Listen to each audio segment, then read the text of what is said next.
and welcome to the Makers of Minnesota podcast. I'm Stephanie Hansen, and on this podcast, I like to talk to cool people doing cool things. And I'm here today with Lindsay Christensen, and they call her the Elderberry Queen. Lindsay, that's like a high title. That is. It is. How did you get called or started to be called the Elderberry Queen? And will you explain to people, because I think a lot of people don't know what elderberries are or how you use them. Sure. So it all began back in 2014. I had 5 kids. I was a stay-at-home mom, and my kids were always sick. Yeah. So I was basically tired and desperate for relief. I was constantly breaking, appointments for play dates and whatnot because my kids were sick. So I looked into ways to naturally support their immune systems. And my cousin had actually told me about elderberry syrup. I had never heard of it. And I looked it up. I did some research and I thought, okay, I'm going to give this a try. And it came in really tiny little bottles. And for my large family, it just was too small and it was pretty expensive. So I found a recipe online and I started making it. And my kids literally stopped getting sick.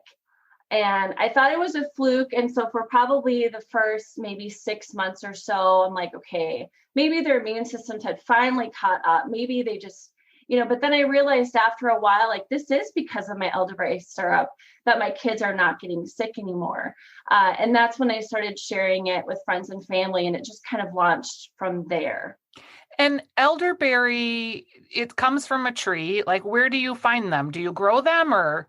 Well, it's actually a bush. It's an elderberry bush, and it's grown everywhere. There's some open land across from my house, and there's elderberries growing wild, which is actually kind of funny because I tried planting some and they all failed. So I'm laughing that there's this elderberry bush growing wild and I couldn't even grow. But no, it does grow. A lot of it is native from Europe as well. And it's been around for a long time. It has a long historical, background. Hippocrates called the elder bush his medicine chest, and he's known as the father of medicine. So this does date back quite a long time as well. And elderberries are clinically proven to shorten duration of colds and flu. So there are scientific studies on actual elderberries. So they are, scientifically proven to help for sure. So do you buy them in bulk or are they farmed somewhere here in Minnesota? So when I was originally making it at home, so I had sold over 10,000 bottles out of my home. And that's kind of how I was like, okay, I need to get this out of my house. I don't have a life anymore, right? Sure. And so at that point, I was buying dried elderberries by the pound. And so they were coming originally from Europe. And then I was just buying them in bulk. So we don't currently use dried elderberries because they're no longer produced in my home. I have them made in a facility in Minneapolis. And we buy elderberry juice concentrate. So think of a super, super thick juice that comes from the elderberries. And when you make this, is it just literally the concentrated fruit and in a syrup? And why does this work? Does it suppress your immune system or what's the magic? For sure. So when you make it at home, and anybody can make this at home, this is not difficult. It's just a little bit time consuming. Really, all you're doing is you're taking water, you're taking the dried elderberries, you're boiling them to release the juices of the elderberries. And then you're going to want to be adding spices. So cinnamon, ginger, cloves, that type of thing. All of those have wonderful medicinal uses, like high in antioxidants, anti-inflammatory, heart health, all that type of stuff. And then once you're done boiling that, you're going to strain out, if you're using whole cloves, for example, strain those out, strain out the berries. And then you're going to want to add a sweetener like a honey. It's extremely bitter. It's very, very bitter. Okay. And then you have your elderberry syrup. So it's actually really, really easy. But all of the ingredients that are in my elderberry syrup. So originally, when I found that original recipe, I found that a lot of people use cinnamon, ginger, cloves, and honey. So that's what I basically started with. And we've kind of enhanced it a little bit. Now we add aronia berry, which is another name for a chokeberry. Mm-hmm. And I had found that had that was really, really high in antioxidants, and it really helped with whole body health. And it had some good studies with having some anti-cancerous properties. So I couldn't not put that in my elderberry syrup. So that's why ours has a little bit different. And then we also added apple cider vinegar. There's lots of benefits with apple cider vinegar. So when you take all of those ingredients together, what it's doing is it's naturally supporting your immune system. It's not suppressing it in any way. So imagine you're basically just, your immune system is just ready to go. So no one is going to say you're not going to get sick, although I hear that from a lot of customers, like, oh my gosh, I've been taking your stuff for this amount of time and I don't get sick, and that's awesome. But I would never say you're not going to get sick. But is your immune system ready? So if you do come in contact with someone who does have the cold or flu, your immune system's like, all right, I got this, And so, you may notice that you'll feel better sooner, or even if you are already sick, you can use it for acute care as well and get through it quicker. How do you take it? So it's like a juice consistency. So we just put it in like little medicine cups or like little shot glasses. And so I always just would have a ritual where I'd put the little shot glasses on my kitchen windowsill. And before the kids get on the bus every day, we just line it up. Everybody gets a dose, and it's really, really yummy. Most people love it. Most kids do. Some kids, are naturally picky. And so people can put it in like apple juice or yogurt or applesauce or something like that if they want to. So would you give this to your kids every day, spring, summer, and fall? So our family only started taking it because we wanted to support immune systems. So we would generally just take it basically like a week or two before the kids would start school. And then we would take it until the kids got out. I feel like for our family, it was good to take a break and let your immune system have a rest. Although I do have even people who have different diseases that are taking my product year round to help them, or some people take it in the summer to help with their allergies, for example, because it helps with allergies. So it just really depends on what you're taking it for. It's an ever-changing product, so it's not like your body's going to get used to it. Like if you were to take a medication or something, maybe your body would get used to it. Whereas like you're always getting different variants of honey, you're getting different variants of the elderberry. It's from different bushes from different regions. You know what I mean? Yes. So it's kind of an ever-changing product. So it's not something that, that we feel is bad to take year round, if that's what you decide to do. So this is different than just making like a jam or a peanut butter, in that you are making a product that has some natural nutraceutical type benefits. So you're in this space of food, but you're also in the space of health. And what is that like in terms of marketing your product? Sure. So this was a lot different than bringing this to market as a food, because it is a dietary supplement. So there is a lot more regulation involved that I didn't realize, but because I knew that this was my purpose, I really was able to push through. So I worked really, really hard with Department of Agriculture, Minnesota Department of Agriculture. And so that was just, it was definitely a struggle. There's a lot of FDA requirements and a lot of hoops that I had to jump through. And it was really crazy because the lady at the Department of Agriculture said, Lindsay, you're starting a revolution. She said, I'd never even really heard of elderberries. And now I have all these people calling and asking about if they can make their own elderberry syrup. But when she tells them about the regulations, they kind of like, it was a lot to get through for sure. But it's been awesome. And, we've been able to get we're in almost 500 locations now, different like chiropractic offices. We're in a lot of natural health and even grocery stores. And we have our own website. We're doing great with that, and Amazon as well. And is the product actually called Elderberry Queen Syrup? Well, the brand is Elderberry Queen, but it's organic elderberry syrup. Okay. All right. Yep. So when you had to forage in a little bit different path here, and you can't make obviously health claims, yet you can talk about the benefits of the fruit, because those are real benefits and proven things. Is it hard do you sell the product yourself? And is it hard to like go into a grocery store and try to explain this to them? Sure. So, yep, you have to be careful since it is a dietary supplement, not a drug. You do have to have that FDA disclaimer, listed in certain places, not intended to diagnose, treat, or cure, prevent any disease, that type of thing. So that's why we say it supports your immune system, and that's a very common saying for many type of different, dietary supplements. But of course, we can list the different benefits of the individual ingredients, as you said, because they are scientifically studied, for those benefits. And there is just a natural supplement section in like grocery stores.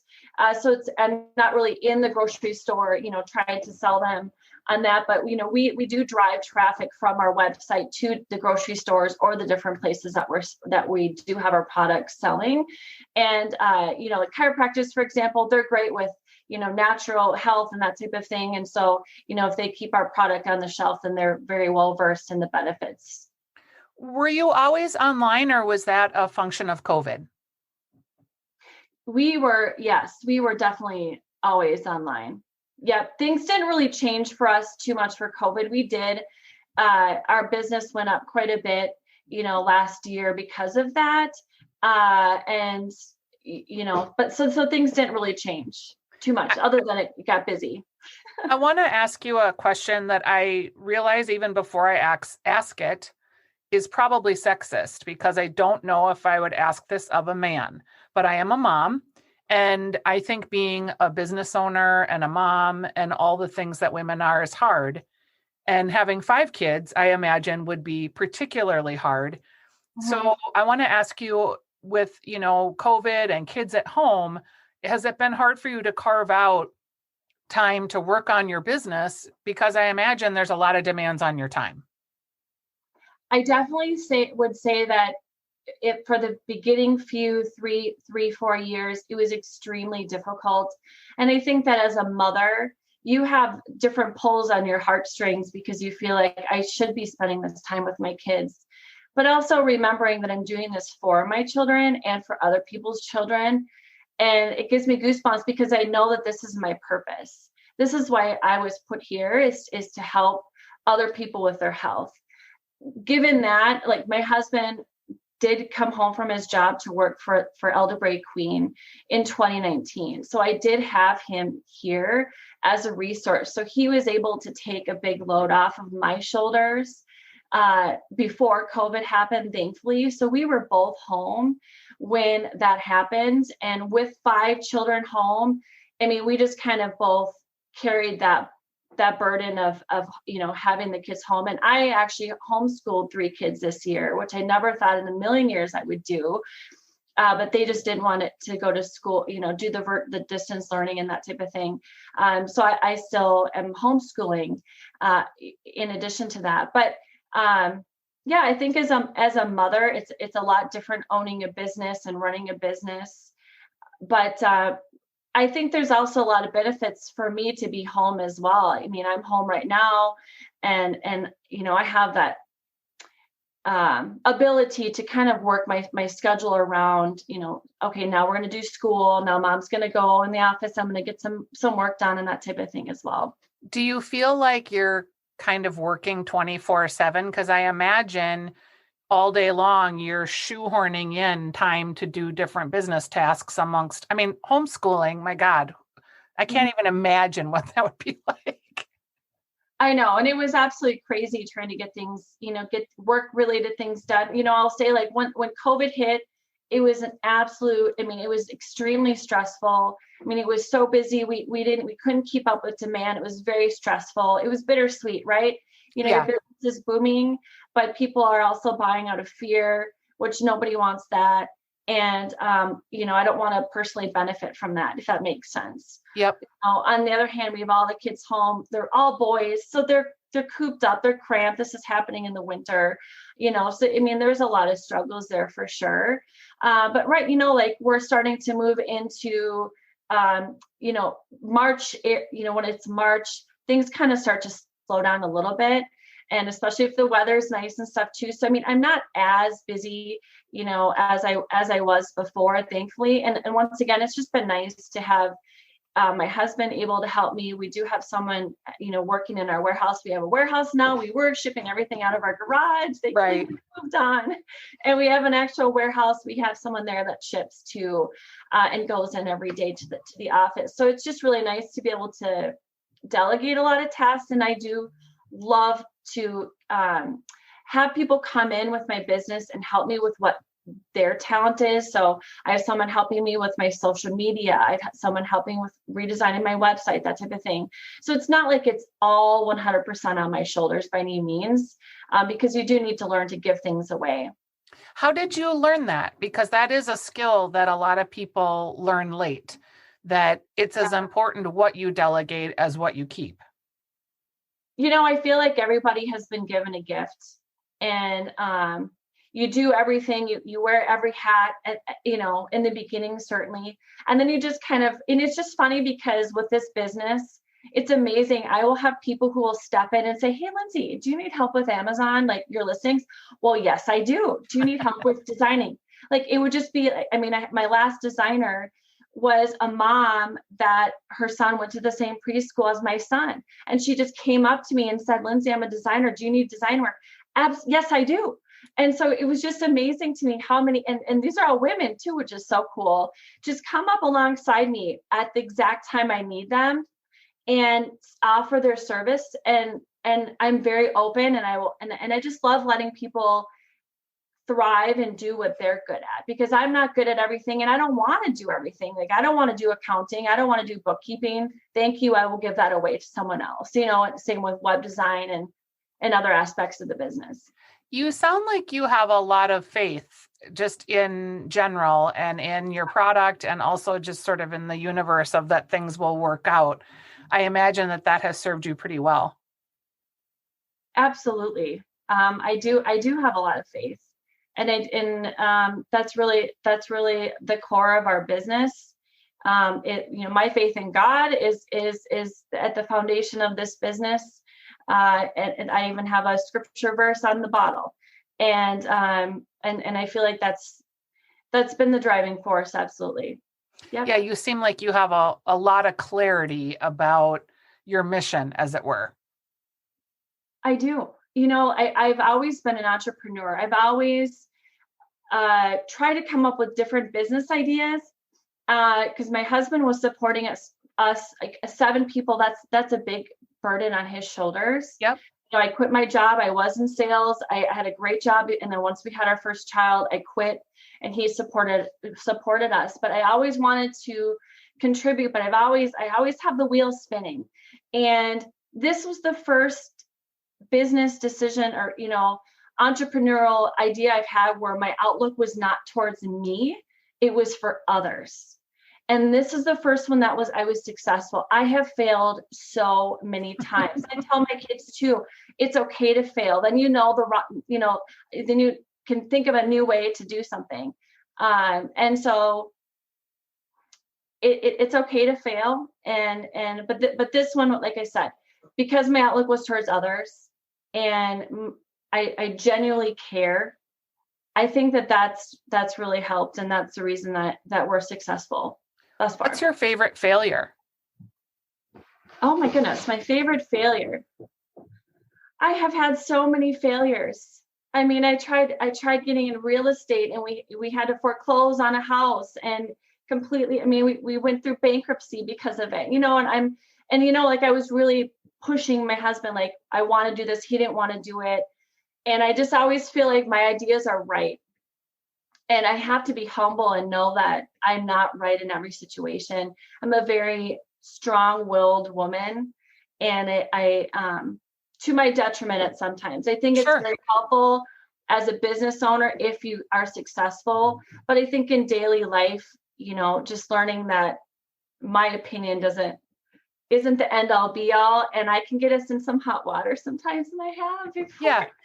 But I think too, I appreciate your vulnerability and sharing that, because I think you need to be strong in order to have conviction to move things forward. Yeah. Yet sometimes that strength can be blind if you're not tuning in to the people around you and you just get singularly focused. And that takes some learning and some maturity to understand that, I think. Oh, absolutely. Absolutely. When you think about other products and people that are in business doing things that you admire, what do you think that they do that you'd like to learn? I see a lot of businesses really able to grow and, be countrywide. I like see like Annie's, like, different, I love the different women-owned brands. I love seeing their presence on social media. I love seeing, what was it?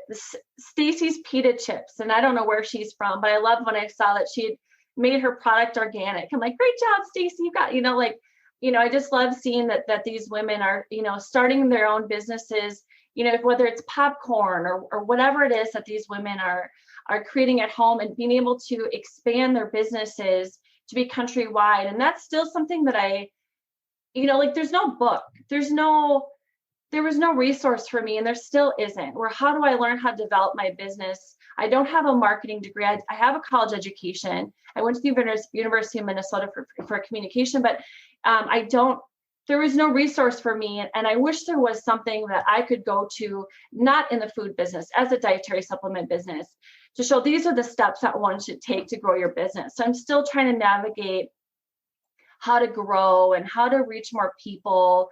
And I'm always trying to come up with new ideas, especially with marketing. Marketing is kind of my thing, and like ideas and that type of thing. But there's a lot of things that I need to continue to do to grow. But it's fun seeing these women-owned businesses and see what they're doing. It is, and it's International Women's Business Month, I think.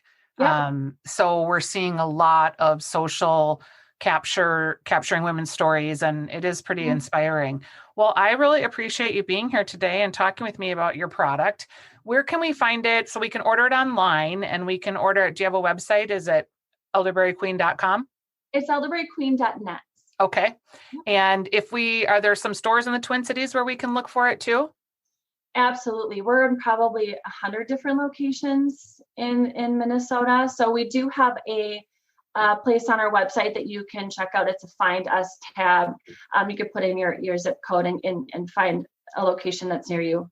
Excellent. Well, I'm looking forward to it. I loved chatting with you today. I can really feel it like coming out through the screen, your drive, your compassion, your excitement about your product. I'm really excited about that because I think that is what it takes. At the end of the day, when you're standing there alone with the box that you're filling with your product, trying to get it out the door in time, it takes that type of level of commitment to get it done. So thank you for putting up with all my sexist questions. But I always think, I think sometimes, men have a very different way of going about the business. And I like that you guys are in a family business and supporting each other. I worked in a business with my husband, but we definitely saw things differently. And when it came to our family time and came to our kid too, we didn't always see the same thing. So, it's probably sexist to ask you about that, but I also want to know, because I think women do things different. And it's part of what makes us, I think, really unique entrepreneurs when we've hit the magic, right?